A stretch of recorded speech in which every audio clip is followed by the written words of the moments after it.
নদীর পানিও বাড়তে শুরু করেছে। আর এদিকে নদীর পাড়ের কিনারের অবস্থা খুবই খারাপ।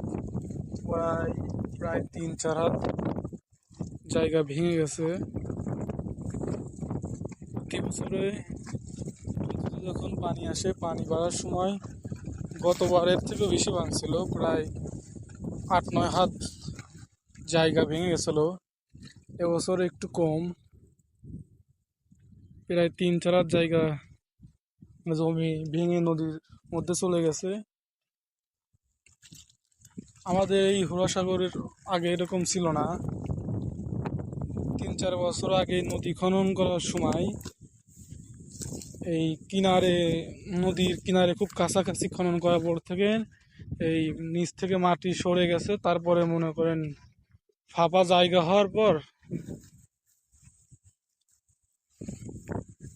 মাটি সরে যে মনে করেন বালু বের হয়েছে, নদীর কিনারটা দুর্বল হয়ে গেছে।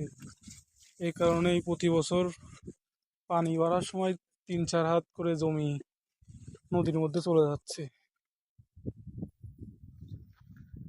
এখন আমাদের এই বেড়াপোর্টের সামনে যে জমি আছে, আগের থেকে অনেক ছোট হয়ে গেছে। কৃষকদের অনেক ক্ষতি হয়েছে। কিন্তু আজকের আবহাওয়াটা খুব সুন্দর, হালকা ঠান্ডা বাতাস, নদীতে হালকা হালকা ঢেউ, এক অন্যরকম মানে ভালো লাগা।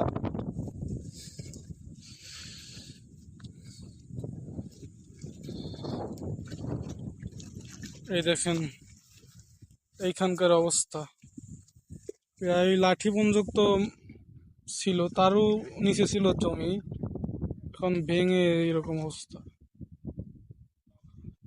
এই খাতে দাঁড়ানো রিস্ক। আর কিছুদিন এরকম থাকলে আরো 2-3 হাত এরকম মাটি সরে যেতে পারে।